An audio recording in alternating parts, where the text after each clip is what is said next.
Dubeyji, you can start. Okay. So, good evening, friends.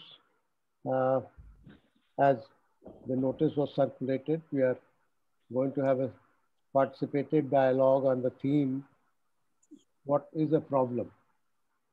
So I'm going to share my screen with you with a short video of history about 22 minutes long. And after that, we will come back and have our understanding, share our understanding.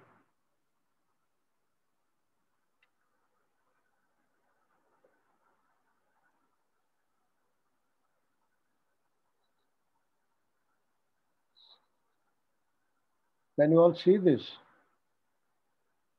Yes, sir. Okay, okay.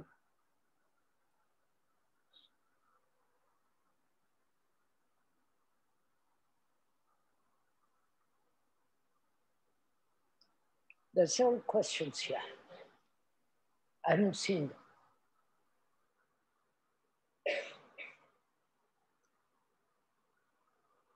Why do you question somebody else? Why do we have problems which we cannot solve for ourselves? Why do we seek help from outside? Not that we should not put questions. We should question, we should demand, we should doubt all the rest of it. But from whom do you expect an answer? You understand? There are these several questions here. I don't know what they are. But can we not solve these questions, these problems for ourselves? What is a problem?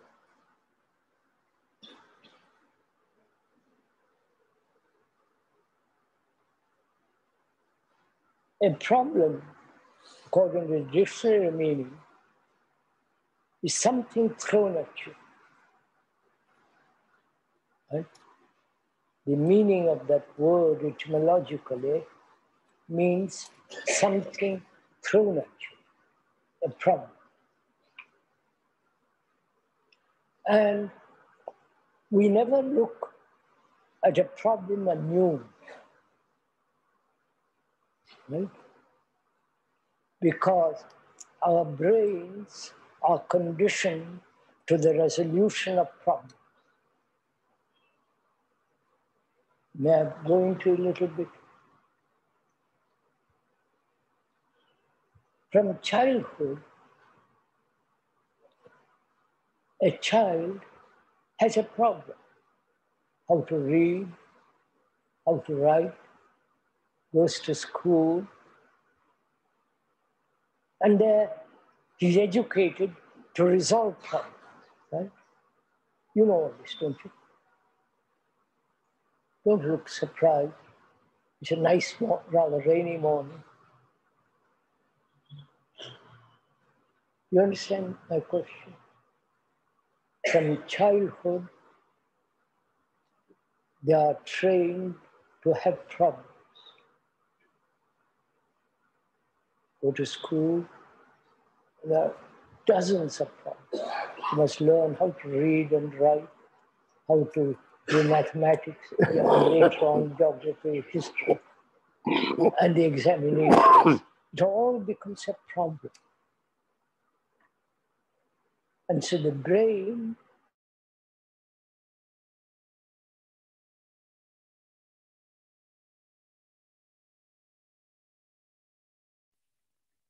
Dubey sir, audio has been muted, sir. Do we understand each other?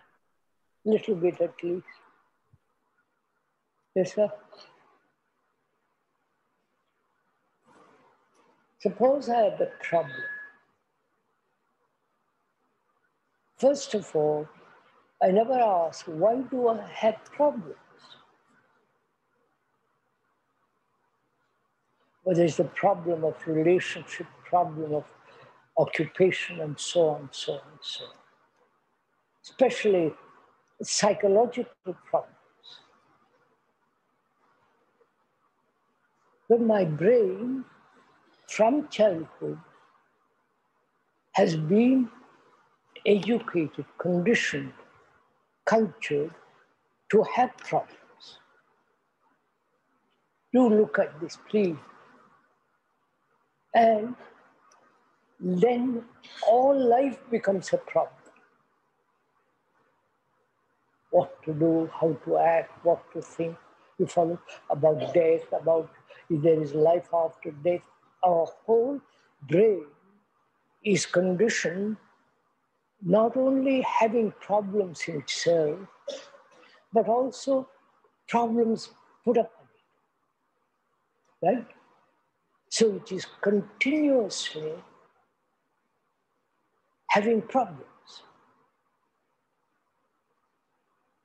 So life as a whole, whether it's science, mathematics, or physics, and so on, it all becomes a problem. Because our brain is conditioned to problems, right? Now, it is not important to solve problems, but to have no problems at all with regard to the psychological world and the brain. You understand? I wonder, am I making myself clear? Tell me, please. It's nice. If not, I'll go into it very carefully. Only a brain that has no problem can solve problems.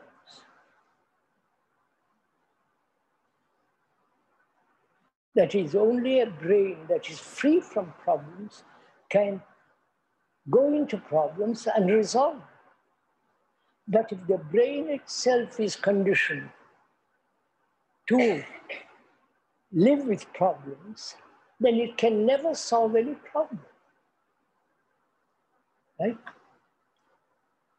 Politically, look at the world, what is happening. They're solving one problem. In the very solution of that problem, dozen other problems arise. Because the politician's mind is like ours, conditioned to problems. I wonder if you understand this, right? It's fairly clear. So the question is then, is it possible for the brain to uncondition itself and to have no problems at all?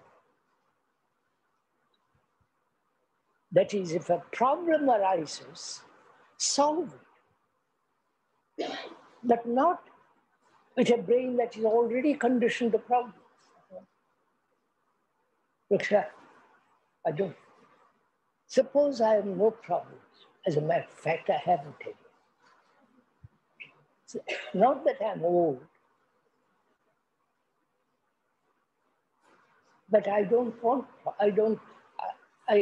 feel like having problems, which is simple. So my brain, I'm not talking about myself, I'm talking about somebody else. I'm talking about K, somebody outside, sitting here. So it's not a personal worship,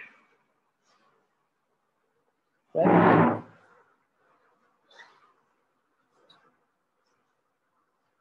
As long as I have problems, I can never solve any problem, right? Do we see that? Then my question is, can I be free of this condition, which is to have problems first and then resolve problems? You follow? You understand? So my question is, can my brain uncondition itself so that it's free? And being free, it can solve problems. Not in the solution of the problem, other problems arise. It is the end of a problem. Suppose I hate somebody, a footman, hate somebody, that becomes a problem. And my brain, which is being conditioned to problems, then what shall I do about hate? How am I to stop it? Can I control it? Can I suppress it? Can I run away from it? I must be kind. I must be generous. Which all becomes a problem. You follow? It goes round and round in circles with problems. But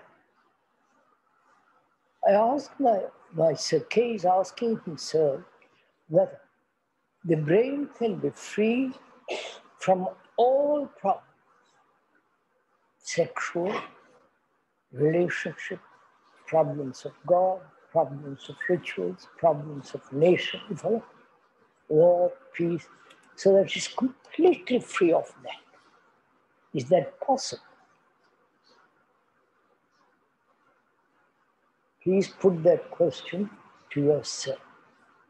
Is it possible to be so completely be free of problems, in which there is no defense or offense?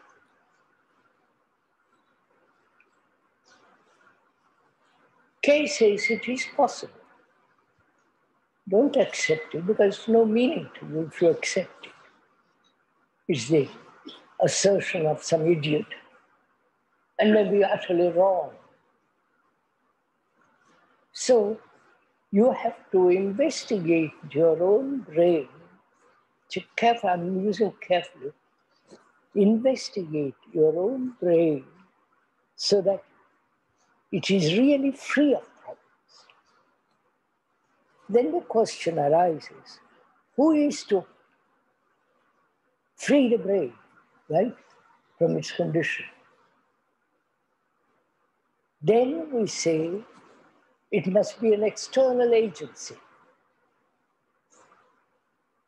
God or a guru or some angel or some ideology or an authority. The process of asking, is it possible to be free from its own conditioning? In that very asking that question, we invent the guru, the authority. You understand? So I won't ask that question. I wonder if you understand all that.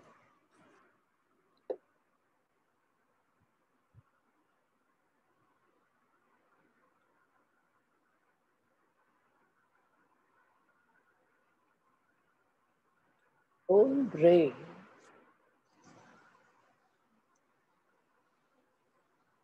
you understand? That is, I put the question whether my brain can be free of all problems so that it can resolve any problem that comes. Problem is a challenge. There's a challenge of death, challenge of grief, challenge of fear and so on. Right?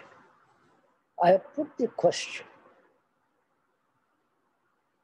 If the question is serious, as it is, any reply to it will be according to my conditioning. Right? Right, sir? You're rather uncertain. Well, my brain has been educated to problems, right? And if I put that question, is it possible for the brain to be free of all problems? The immediate response is, no, it's not possible, or it's possible. how. And so asking the question how is creating another problem. I prefer that guru instead of that guru. I prefer that book to that, and so on, whether it's right or not. I'm caught in that. So what I do is put the question, is it, and it's a very serious question, is it possible for the brain to be totally free of all problems? That's a tremendous question. And I won't seek an answer for it. That very question becomes tremendously important. You understand? I leave it at that very question has its own vitality. I wonder if you understand all that.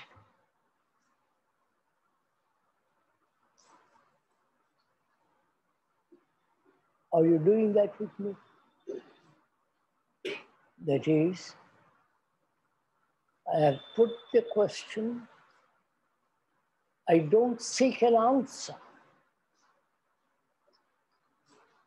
Careful, sir, this requires tremendous, great attention. Not just say, yeah, put the question, let's wait. I put the question in all seriousness, and therefore with all attention, and I leave the question alone. I am not interfering with it. I am not saying what's the answer.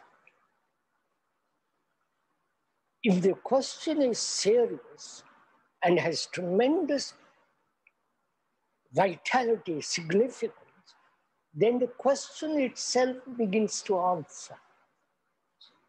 Not I answer, you answer. Is this clear? Are you doing it now?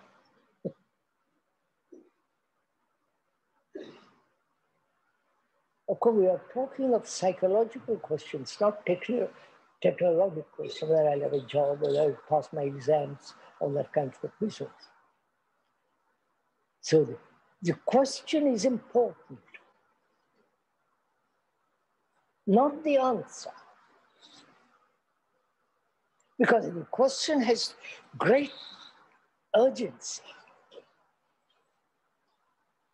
great intensity, passion behind that question, then that very question will flower an answer or wither away.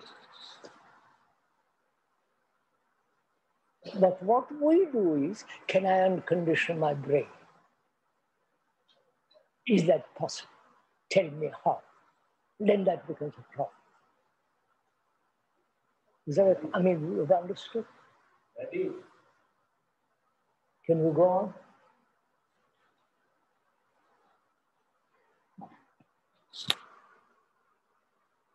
There are several questions here.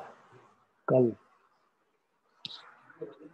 don't know what they are, serious or meaning. And who is going to answer these questions?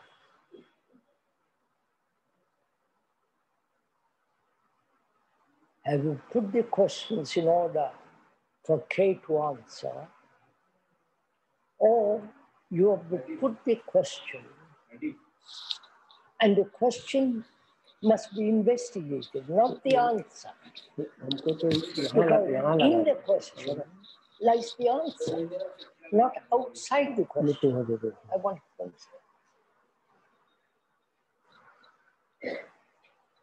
I want to know, I won't go into say, I want to know if God exists, right?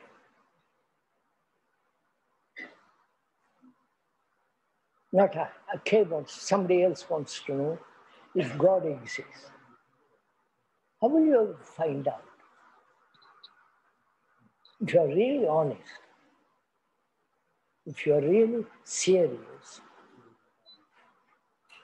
belief, faith has no place. or tradition, I believe in God. I believe I should be very tall. It's as good as that. I want to find out if God exists, which means I must have a brain that is capable of putting aside all that has been said before, whether it is the Gita or some other book, Quran or the Bible. And the brain must be totally free to find out, like a scientist, right? If a scientist is investigating today a hypothesis, a thesis, then he cannot say, well, I remember these things and I'll find the answer. He must be free to investigate, right? So is my brain free? Not if there is God or not, right? Agree, sir?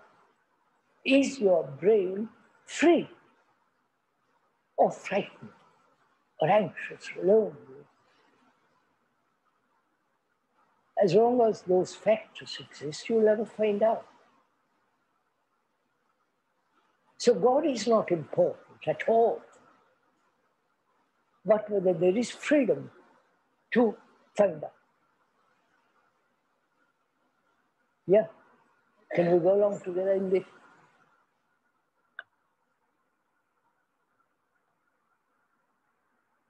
So we are back again.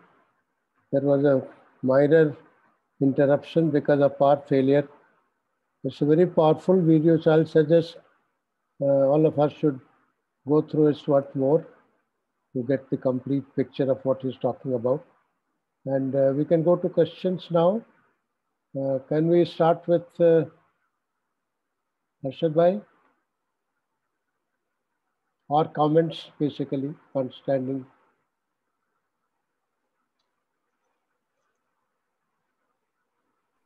Please unmute.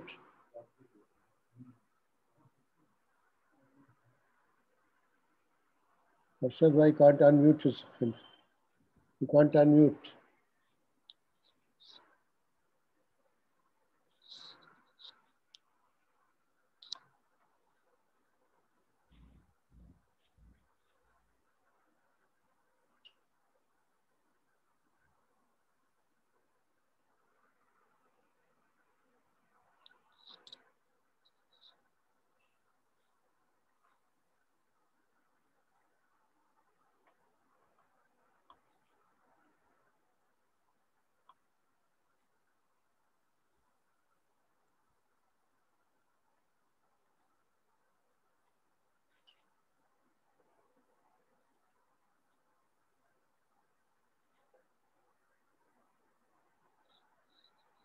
Yes, Prasad sir, please unmute yourself. Yeah. I am intervening, sir, because nobody seems to be coming forward. I'm happy you have taken the lead. Good. Sir, my understanding of this question, what is a problem? There are so many problems. Some technical problems. If I have to get some permission from government, that's a problem. If I am in love and if I have to win over the girl, that is a problem. So all sorts of problems are there. But one thing is very clear. That is, only a mind that is free of problems can solve problems. That is the proposition made by K. And I think that is unexceptionable. When we have a cluttered mind, we cannot really tackle any problem. So that is, of course, there, that a clear mind a mind that is not cluttered with any baggage. Mostly our baggage is prejudice. Prejudice is our baggage. We have dislikes, we have hatreds, we have all these things. And Kay has clarified that he is talking of psychological problems and not of technical problems. Psychological problems are basically only problems of baggage. That it is up to each one of us to to unload ourselves, not to carry that baggage.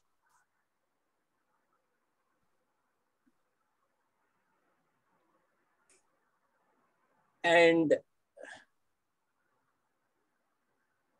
so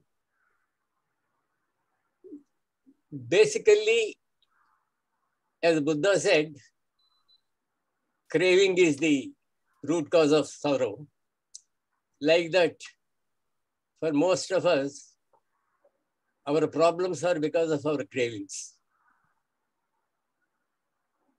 We have all sorts of cravings, of ambition, of power, of acquisition. All these problems, they're all, the root cause is craving. So, if we want to have a mind which is free of problems, and Kay was saying, he has no problems. Basically, he has no problems, possibly because he has no cravings.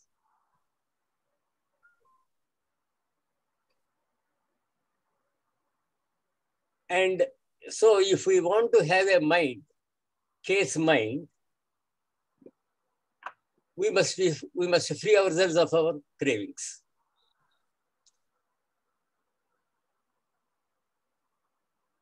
And technical problems, of course, require only technical solutions. If I want to repair my car, I must have knowledge, mechanical knowledge. Without that, the problem will not be solved. So, once we understand the nature of the problem, then I think it is not very difficult, or at least it is not impossible, to have a clear mind. And when we have a clear mind, then we will not have identification, basically. Like we have political identifications, religious identifications, of caste, of cult, of so many identifications. So when we free ourselves of all these things, we will have a mind problem-free. Thank you, sir.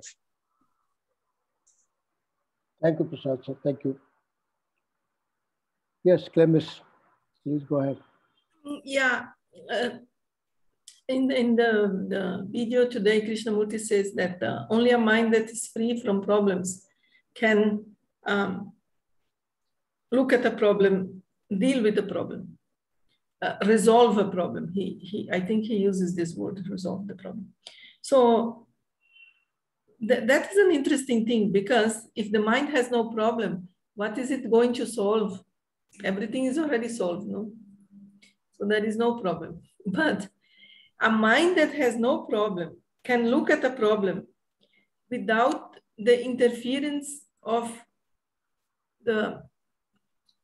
all the things, all the problems that are sitting there. But the interesting thing here is to look at the fact of a mind that is without a problem. How is such a mind? Why is it not having problem? Why it is not accumulating problem? And what does it do with something that happens unexpectedly that we normally used to call a problem? So my feeling is that to look at the problem, the first thing we have to understand is that our way to look at problems is already mistaken, because when we look at the problem, we don't look at the problem really, we look for a solution. We say, this happens, how shall we solve it? Let's take some practical examples so that this can become more clear. So when we are when there is a problem, let's say in daily life, our tendency is not to understand what's going on, but to look for the solution of that situation. And with this, and without understanding what is going on, any solution will create new problems. So let's take a factual example. Let's say something that is known to everybody. When we have a problem like the money that we get as salary and the income of the family is not enough to cover all the expenses. So that's a problem. So how do we look at it? Immediately we think we need more money. That's the idea. So let's make more money. How can we make more money? So we go out, we immediately found the solution, which is get more money. But we don't look at the problem as a whole. We don't sit and say what's going on. Why is this money not enough? When there are so many people who live with even less than this. And why this much is not enough for us? What is going on? So sit and understand what's going on. But normally that's not what we do. Either we say, we start cutting, we say, okay, then from now onwards, we don't buy this anymore, we don't buy that, we don't do this, we don't do that, and we bring it so that it fits in the money that we have. But we don't try to understand what's going on, why it has happened like this, why the whole thing has gone out of control. And suddenly we are in that kind of situation. So there may be some deeper root that, okay, if I stop spending money now, next month my salary will be okay. But it won't take long. I will be in the same situation again because I did not understand the problem. So what will happen is that I will be always running in the same situation. Cutting here, cutting there, trying to fit in. And this will be a constant situation for me. Whereas when I understand what's going on, why this is happening, then instead of trying to find a solution, I understand the problem. That will bring a definite solution. Because then I go to the root of what is creating the problem. But what we normally do in any situation is we try to find an answer for what is bothering us. We don't like to be in that situation to be bothered. We don't like that situation. So we want to get out of the trouble. And for that, we want a quick fix. And we want a solution. We hardly try to understand the problem. We hardly sit and there are many things that we already know the solution. We say, no, this I know it has to be like that. See, we don't really know, because if we knew, we would not be in that situation. We think we know. For many things, we think that's the solution, but it may not be. So this openness to look at things every moment, every situation that happens as a new situation, as we don't understand, as we don't know what's going on, and look at it every time it happens. That is something that we hardly do. Most of the things we have a quick fix for things, and we most of the time think we know the solutions for our problems. And like Mr. Prasad said before, that there are technological problems. There are no technological problems. Technological things are facts. We turn them into problems. Life has only facts, but because we cannot understand what's going on, they become problems. And the next thing is not only we don't understand, but we also don't accept facts. We don't want them to be the way they are.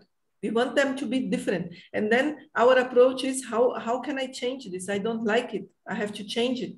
And then we start in this trying to find a solution to how to change it. So I think a person like Krishnamurti, he says, it's a very famous quote of him. He says, I know it is a bit out of context of what he said, but he says, you know what's my secret? I don't mind what happens. So that is the state of a mind that has no problem. Because whatever happens, he accepts. He has no problem with any fact. But we do. We have many problems with many things. We don't want things to be the way they are. We don't want people to be the way they are. We want to change people. We want to change circumstances in our life. We want to change everything around us. So that means this wish for change means we are not accepting. We are not in peace with. We do mind what happens. And because we mind, it becomes a problem.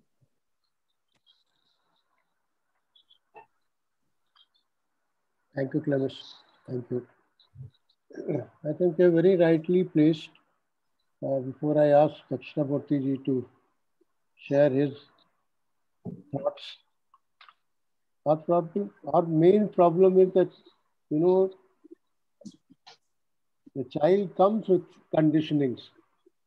Immediately after he's born, he has some conditionings. And by the time he's 2-3 years old, he gathers so many conditionings from his parents and all that, that of course they are not crystallized. So by 6-7 years, he's quite conditioned. He knows that I should be loved, I should be obeyed, I should have my way in getting things and all that. So those are things which create problems in life, because if he's denied that, he feels hurt. If he's not appreciated, he gets angry. All those things happen. So I think it's important that our brain, which contains so many of these conditionings, can we seriously see some of them when we are really interested to see them, and create some space in this cluttered brain. Not that we completely make it empty, but for anything new to happen, anything new to enter into it, there must be some space. Then only we can see a problem in its totality. Otherwise, we don't even see a problem. There is immediate response to a situation, and either I justify it or get angry or feel happy that I gave him in his own coin and things of that kind, because we all have images and that's the way we operate it. So it's very important to spend some time with issues or problems that we have in our psychological field and spend some time with them. Then only there is a way out, perhaps. Yes, sir. Dakshina Murthy, sir. Please go ahead. Yeah, good evening to all. In the physical world, we have a lot of problems. Like poverty is a problem, like climate is a problem. Right now, so much of rains out there, it has become a big problem in various cities in India. Likewise, problems are there, and human beings are trying to solve the problems to the extent possible. But while solving a problem, new problems are being created. That is all because our human mind has been conditioned to solving the problems. Right from childhood, when the child is going to the school, he was trained to solve problems in mathematics, in English, etc., and all. So our brain has been conditioned to solve the problems. So what is happening is, when we go to the psychological world, things like anger, things like suffering, things like jealousy, we again look at it as a big problem and so try to solve it by various ways. But psychological problems cannot be solved like that. They have to be examined. They have to be, you have to live with the psychological reaction called anger, for example, and give it space. Don't interfere with it, and look at it with in a state of attention. When you are looking at a psychological problem called anger, if you are looking at it with a state of attention, because the psychological reaction called anger has a life of its own, it has got its own energy, and so it will be able to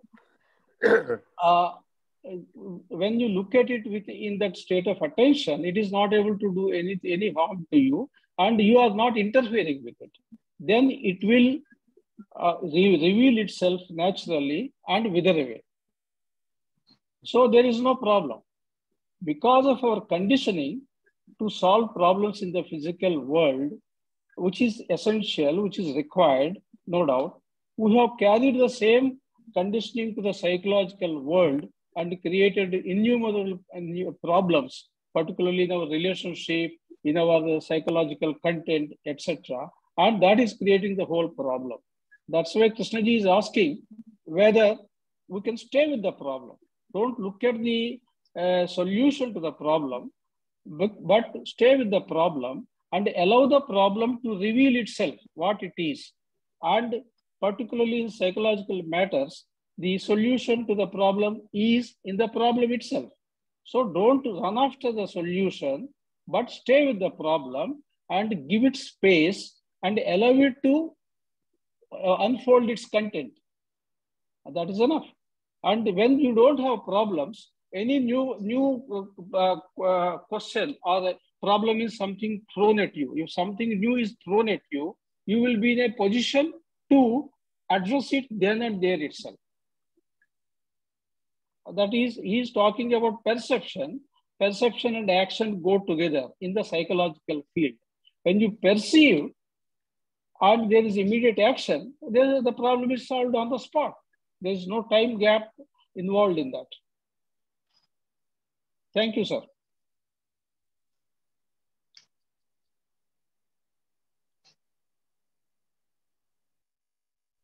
Harshad Bhai, can you use your audio now?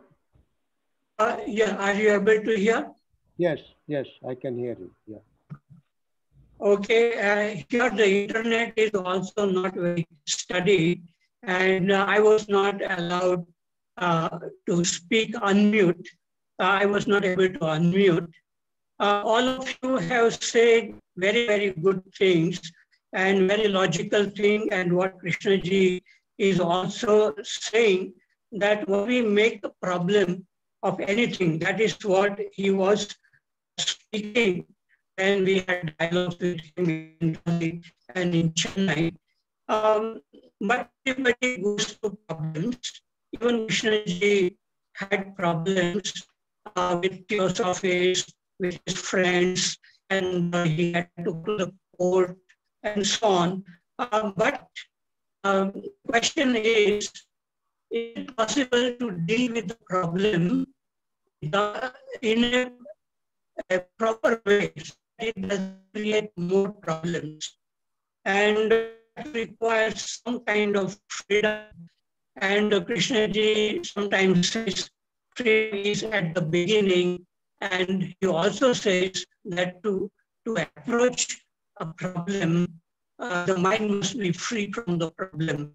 So that is logical, but our main problem for all human beings that we are not aware when the problem arises. If we are very, very alert, then we can see the beginning of a thought or a problem or anything. So the main problem of human beings is we are not alert to what is happening, how our minds working, how problem is coming into existence, like conflict with people and jealousy and anger and all that. So the only thing is ongoing, effortless awareness of what is happening within us. And I even say that one doesn't need to ask question, because when you ask a question, there is a motive that you want to find out something.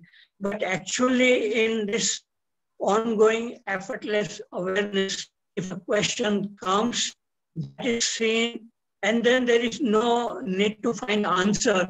And the answer may come also. Everything is moving moment by moment. And so people who are very, very passionate about watching their own mind, and then it becomes effortless watching, then problems can be seen at its beginning, and then there is freedom. So probably Krishnaji was talking from that state of freedom, and that's why he could explore all the human problems. So basically we need ongoing effortless awareness, and without that, everything becomes a problem, and the problem multiplies. Okay, thank you. Thank you, Harshad Bhai. Before I hand over to Prasad sir, I've just come to know that today is Clemice's birthday. So can we all wish her a very, very happy birthday and many, many happy returns of the day? Happy birthday. Happy birthday, Clemice. I think we can go back to our psychological domain now. And I'll request Prasad sir to please go ahead. Sir, I just wanted to record my appreciation of Clemice, her quotation from Krishnaji. That is, Krishnaji said, I don't know that. That is a beautiful statement. I mean, not simply as a statement, but as a state of mind, a beautiful state of mind. He is not worried about what will happen tomorrow. He is not beaten by anxiety and all that. And similarly, I appreciate her statement. We are anxious to change things. We are never happy with the existing state of affairs. Whatever is there, we are not happy with that. We want to change it. Of course, that is one aspect of the matter. But then there is another aspect. There are things which are really bad. There is a squalor in the streets. Can we be reconciled to that? Can we accept it?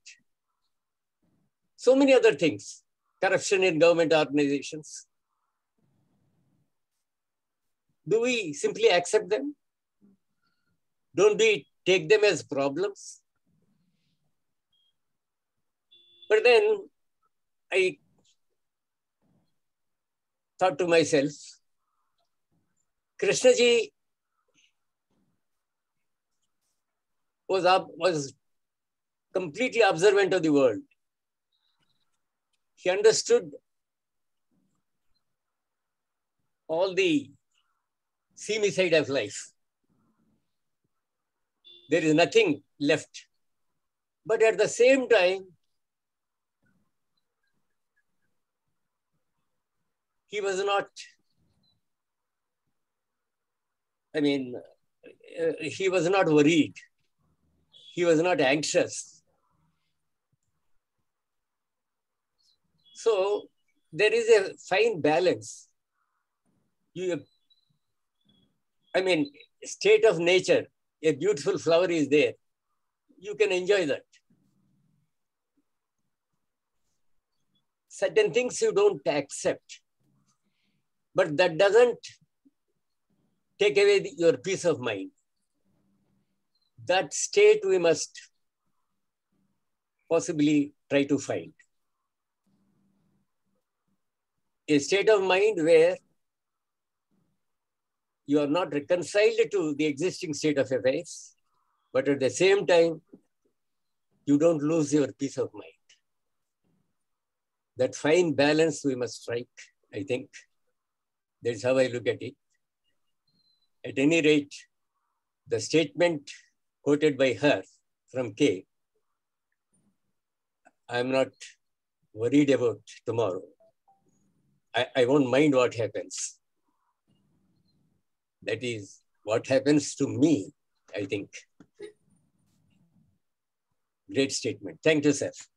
Thank you. Pradeep ji, welcome. Thank you. Thank you, sir.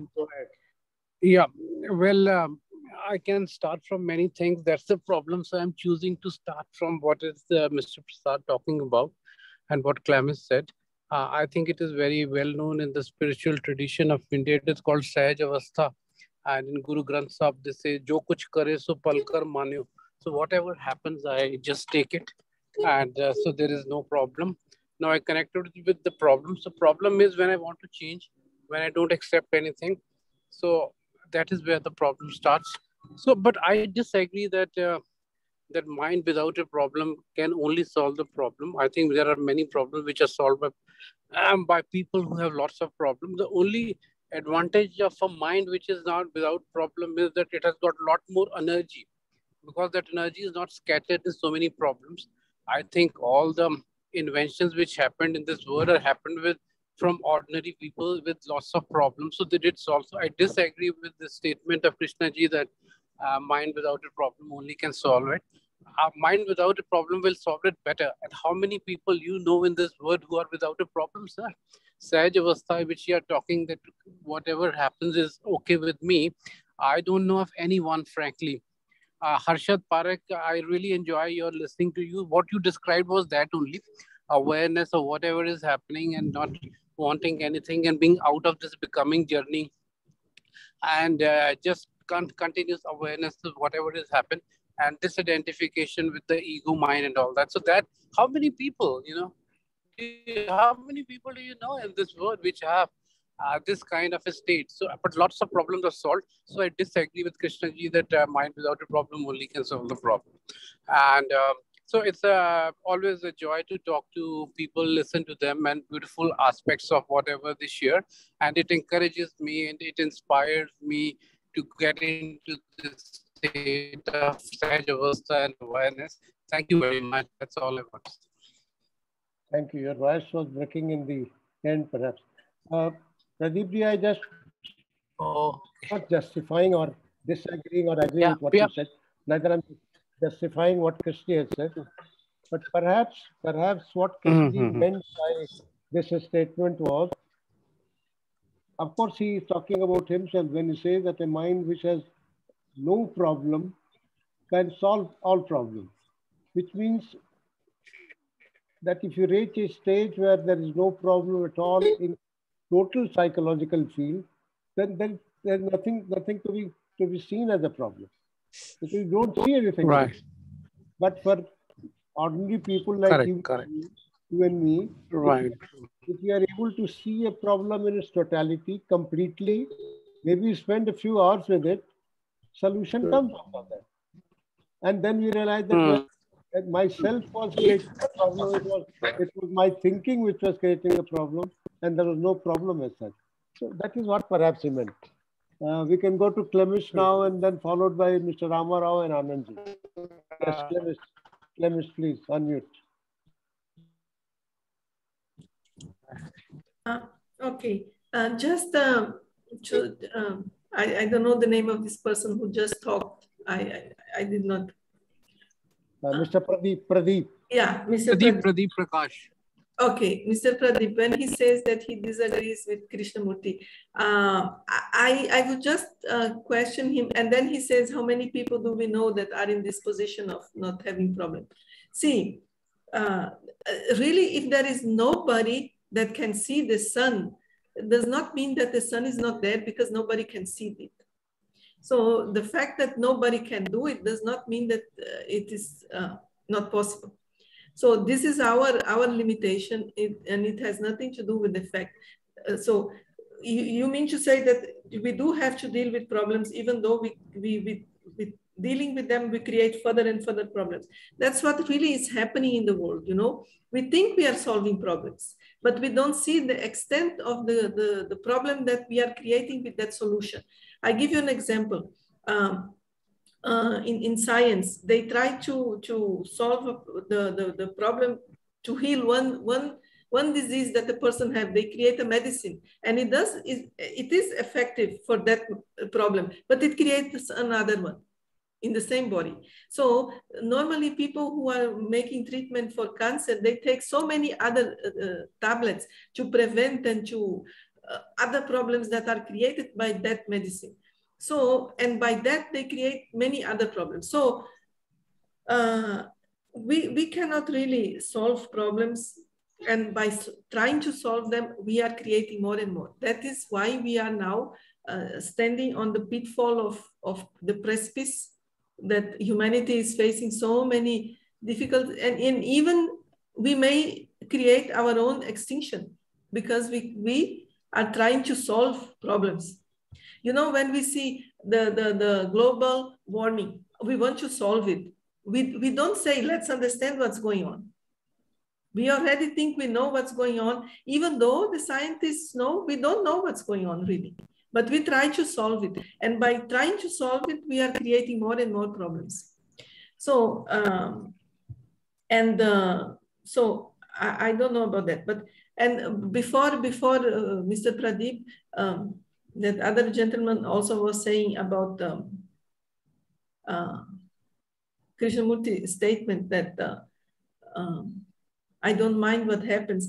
And that made me think the thing that our problem is we mind, we want things to happen our own way, and we do mind. So we are not free to solve the problem because we want the solution to be the way we want it to be. We have already the solution in our mind, and now we want to squeeze it into that. We want things to happen the way we want them to happen, the way we think it is right, the way we believe it should be. And with this kind of belief, so we don't really know how things should be, anything. But we think we do.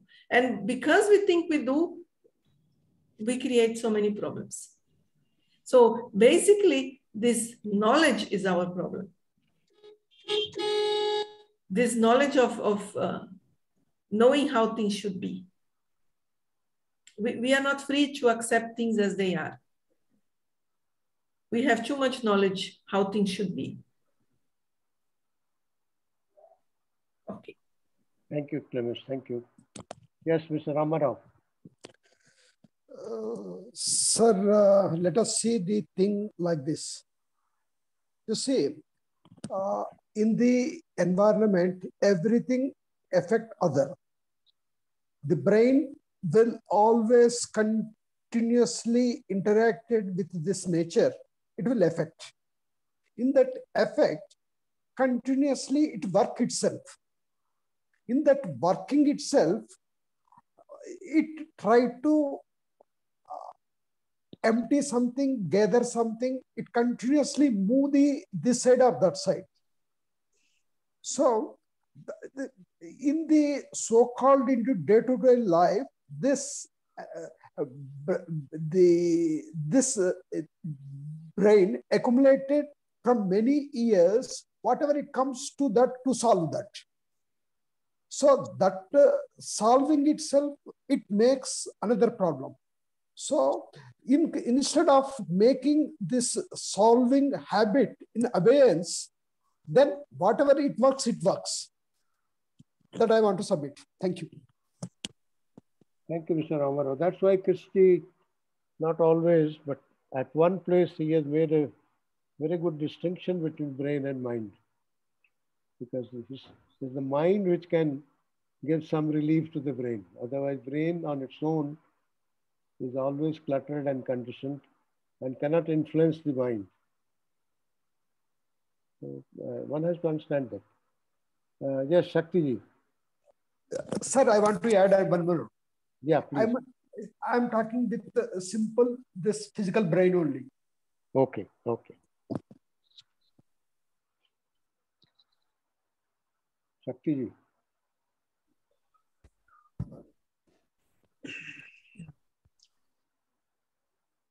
See, facing a problem without the problem, being free of problems, what I understood, I'm sharing that. It seems that can I not suspend my answers, my solutions, the solutions given by Gita, Tripitaka, or any other source, including case teachings? All this is in my brain, the ready-made answers in the form of ideas. Can this cluster of knowledge expressing itself as thought cease to interfere by answering and remain quiet for a considerable time without anticipating any answer?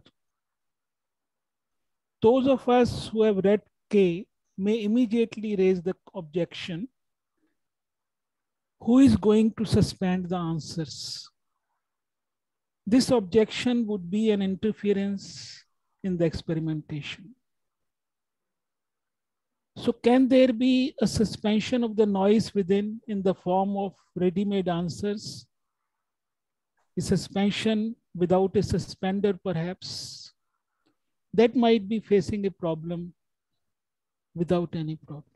Thank you, sir. Thank you, Shakti. Thank you. Yes, Anand ji.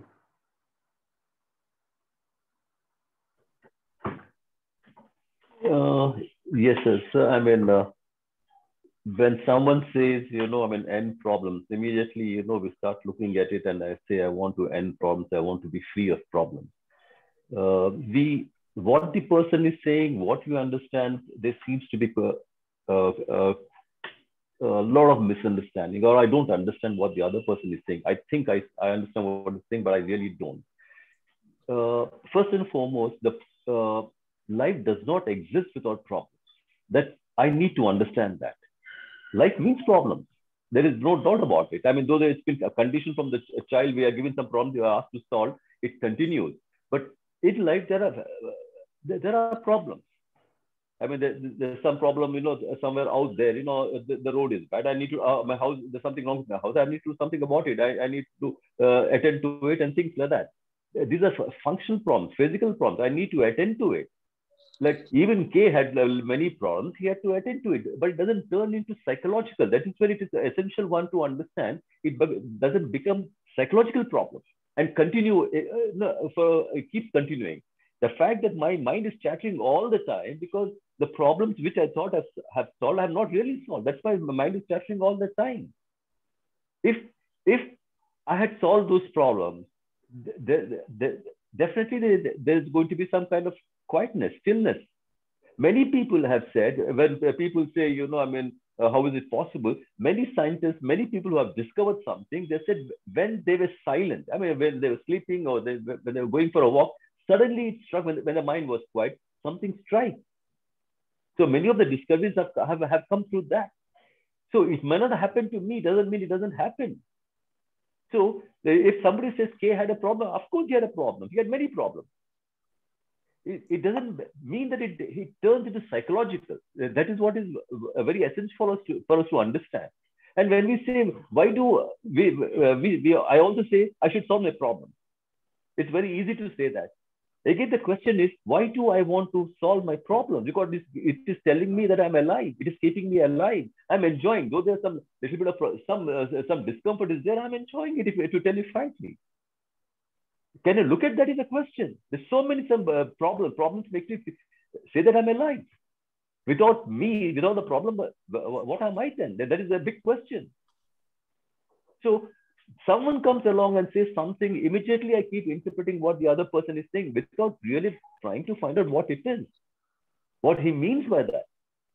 Is it possible? Can I look at it? Can I listen to those words and be with those words? But all the time, my conditioning is to come with an answer.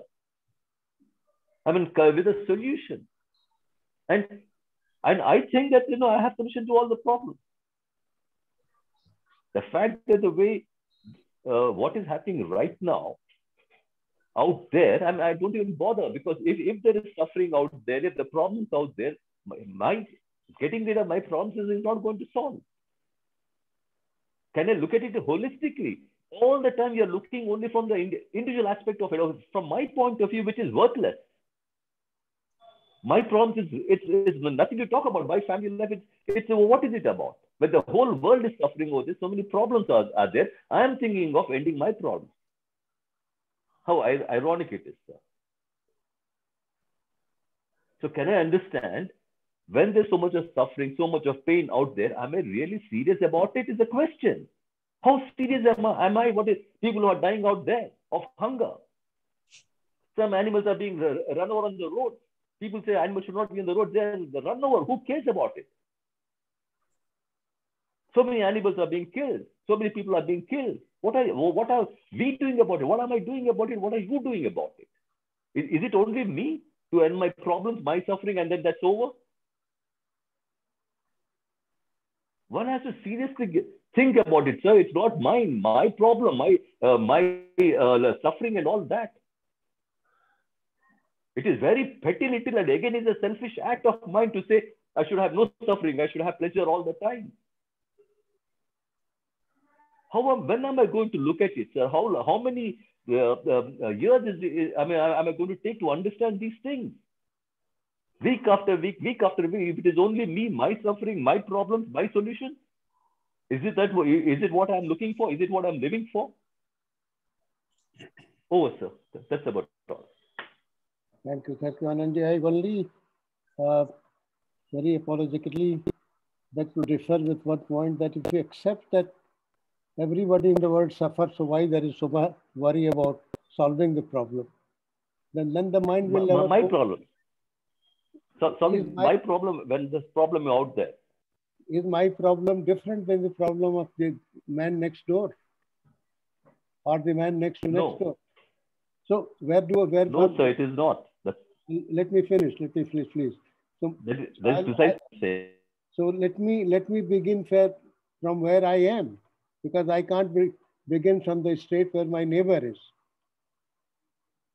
So there has to be some beginning, whether I succeed, I don't succeed, I get more entangled. That is my, depending on what kind of person I am and all that.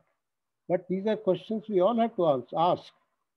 And just asking questions to the whole world and not looking into things will not bring any solution. Can I just begin with myself? That is what I'm saying. One has to begin somewhere. And the only place we can begin is ourselves, nobody else. Yes, Vermaji, please. Unmute yourself. And then Harshad Bhai. Yes. Am I audible, sir? Yes. Yeah. Okay. So a beautiful topic today, and most of us have covered various points associated with this. What is a problem? That beautiful word, it starts with what is. We have been struggling with this word, what is, which is always in the present. Of course, this problem related to problem, of course, it's largely a subjective, it's very subjective. For that matter, all the problems are subjective and psychological. The so-called somatic body is equipped with a very sensitive network of neurons. The entire body is regulated by this network. The more we divide into different disciplines like physiology, psychology, neurobiology, etc., the more confusion is there. This is adding problem to already existing ones. All our problems can be traced back to our likes and dislikes and our insistence for one of those at a particular moment. Krishnamurti talked about root causes of human problems. These are envy, jealousy, anger, violence, mostly associated with survival and growth. These create a disbalance in us, leading to all sorts of problems. To me, almost all the problems ultimately become psychological. You see? So saying that, and life demands in various ways every day. Some of these are known and repetitive, and conditioning may be helpful to fulfill those demands. So we can't actually generalize very like this. This is biological, this is psychological, as if psychology is not part of biology, and all those things. So these things, the more words we use, and especially the technical ones, they create more confusion in ordinary people who may not be, you see, educated in a particular science or so, or specific branch of the life is holistic. Life is holistic. We have to take everything. Individual is also part of that. Individual and collective, everything. The more you divide into individual and the collective. I and the world, I and the you, all these things become a matter of discussion, always. But the thing is, problems are always there, will always be there. How much you succumb to them in the class of psychology, it depends on the variability in human beings. So the problems, how I take it as a problem, what are my resources? These things decide what happens to me and my peace of mind. This is what I think. Thank you very much for giving me time, sir. Thank you. Thank you. Yes, Shakti ji and then Mr. Dinesh Waghmare. Shakti ji, unmute yourself. Yes. This about Anand ji has raised this question about my problem, and I also used to think that why in my brain are so important. And when I was reading Krishnamurti, I read in one place, in fact, in the book, Network of Thought, he said, if you are working on your fear, you are working the fear of humanity. So I see within myself selfishness. There are so many problems. And then if it is possible to observe this area, to go into, to explore it, if that is possible, it's nothing personal as far as Krishnamurti points out. It's something which is connected.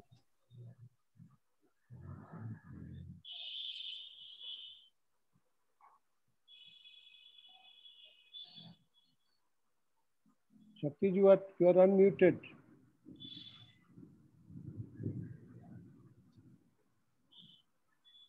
You are unmuted. I have said it, sir. Okay. Yes, Dinesh ji. Sir, my understanding on this, are you able to listen to my voice, sir? Yes, sir. Sir, my understanding on this is, first of all, we are talking of psychological problems and not of the problems related to worldly affairs. It is very clear, which Krishnamurti has already pointed out. Now, as far as psychological problems are concerned, it is directly related to your center or your I or ego. And that I is formed because of your conditionings. So what he is trying to say, if at all it is possible to keep my I or ego aside while looking at the problem, then the form and nature of the problem will be different. Right now, what is happening, as I see to the problem, I see with my expectations, of ego, that it should be like this, or I also expect for the results, or I want it in a particular way to be resolved. So is it possible that I keep my eye aside and look at the problem? What he's trying to say is, in my views, that if the center is not there, then there is no problem. So is it possible actually? Now, that's $1 billion question, whether it is possible to keep your all the conditioning aside. What I feel, we should try as much as possible to be with open-minded, as he has pointed out that any scientist keep his mind open while experimenting. That doesn't mean he doesn't ignore all the old knowledge and all that, but he just take the reference of it and he keeps it aside. He keeps his mind open for the new, whatever new is coming. So that should be the approach and attitude. That's what I feel. Thank you. Thank you. Thank you. Yes, Clemice and then Pradeep ji.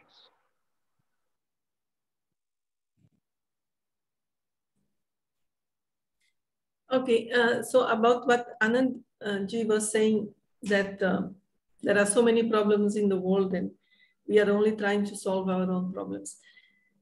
See, the problems of the world are created because we don't solve our own problems. So because we cannot deal with ourselves, we go out and create and spread this undealingness. So we don't deal with what is going on within us, and what is going on within us goes and creates problem in the world. So when we solve our own, see, I have when Krishnamurti says human consciousness is one, so which means each one of us is like each one of us got a little bucket, a drop of a huge river, which is the consciousness of humankind. And we are responsible for this drop that we have to clean. So if everyone cleans his own drop, the river will be clean. But I cannot clean the other person's drop because I have no access there. But I can clean my own drop. So we are responsible for this drop. And the problems in the world are created because people are trying to clean other people's drop and neglect their own. Means where we really can work, we are neglecting, and we want to solve a big picture which we don't even see clearly. So I feel does this mean that we should do nothing for anybody? No, this means that we can do things, but not with the sense that I'm fixing the world or I am going to solve the problems of the world. I am humbly helping this person here who has no food. I'm giving some food, that's all, but I'm not having the idea that I'm solving the world's problem. So with kindness, with humility, with love, we can do something. But that is also part of cleaning our own drop, which means create kindness in us. So it is very important that we keep in mind that the most important thing is that we have to understand this little bit that we are in charge of. That's my feeling.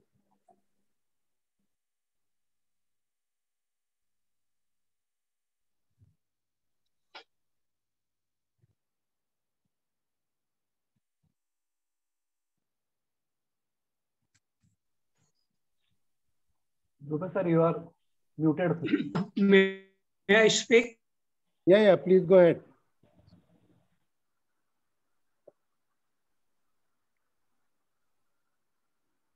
Please, Harshad sir. I think you have some problem with audio there. Yeah.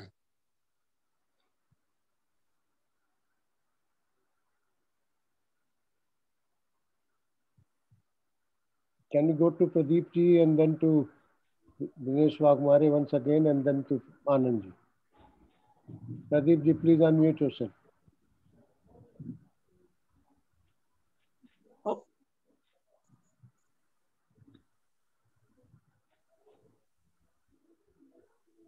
Hello? Yes. Are you able to But I think your voice is echoing. There's some problem. I think you don't have a very stable internet. Pradeep ji, please go ahead. We'll hear Harshad ji maybe later. I am audible? Yes. Yes. So, because in response to what Anand ji was talking about, me as a problem is the main problem. To me, me is not a problem at all. Me is how expansive your me is. You see, JK talked about you are the world. Deepak Chopra talks about you are the universe. You see? So where is the question? Everything, the moment you are open to this extent, everything is, you can see virtually everything. Misery around, violence around, empathy is there, and compassion is there. If you can see everything, naturally compassion is bound to be there. So me as such is not a problem to me. And the only thing is how expansive it is. What is the space in that me around it? If you see paintings from Japan, certain paintings, there is so much of space around it, around just one twig of a tree, cherries, and a lot of space around it. So how much space this so-called me in me has, how I can breathe. So that is what I think. Thank you very much. Thank you. Thank you. We have about 3 minutes, so I would request both of you to be very, very brief. Yes, Dinesh ji and then Anand ji. Here in this today's talk, he has pointed out a very important thing. As far as psychological problems are concerned, do you give that much priority, urgency, intensity, and passion and energy to solve it? That is a very vital question, sir. Thank you. Yes, Anand ji. So, I mean, when I say something, like it always happens, there's an interpretation from the other side. What I'm saying, sir, I mean, I'm an insensitive human being. Can I observe that is the question? Can any one of us, you or me, say that we are insensitive? We don't care what is happening out there. Krishnamurti said, "You are the world, and the world is you." When you solve the problem, I mean, you help the world. There's no doubt about it. That is what I'm not giving the right word. So it is very important for me to understand that I'm a self-centered and selfish human being. I do a lot of charity. I do a lot of good. For what? Many people are doing that. There are organizations which are doing that. Despite that, so much of violence, so much of killing. When you change, I mean, the world changes. That's what I mean. KS said. I haven't really changed. And I want to change. Yes. You want to change. Yes. Again, can you see how the self is operating? Very subtly it's operating. Can I see that self? I want to change. I want to be like Krishnamurti. I want to be enlightenment. There are so many people, every center they say they're as good as Krishnamurti or better. There are many people I've come across. So this is the tragedy, sir. Krishnamurti said, please don't try to understand me, understand yourself. And I want to understand myself. Again, I'm making an authority when I say I want to understand what he says I should understand. Look at, see how I'm caught in it. That is all I'm saying, sir. Can I see? I'm an insensitive human being, very selfish, very self-centered, very violent, very greedy. Can I look at that? Who says I'm greedy? Who says I'm selfish? Who says I'm violent? None of the people have come across, they say that. They all say they're all good human beings. If everybody is good, then who are the bad people? I don't understand. This is what I'm trying to communicate, sir. Thank you. Can I look at myself? That's about all. Yeah, thank you, sir. Thank you. I think the issue that you have raised is very pertinent. So ultimately, the homework is that we have to look at ourselves. That is very important. And that is what K has been saying all through his teachings, that I have nothing to offer to you. I am only a mirror, that's all. Thank you all. Thank you so much. Next Sunday. Thank you, Dubey. Thank you. Next Sunday. When should not become problem, number one. and one should not add problem here. That's all. That's enough, perhaps. And in the praise of limit, Shanti will speak. Next Sunday at 11 a.m. Yes. 11 a.m. Thank That you. will be a praise of mine. It was the criticism of mine. Okay. Thank you. Thank you. Thank you. Thanks a lot. Thank you. Bye-bye. Please close. Good night.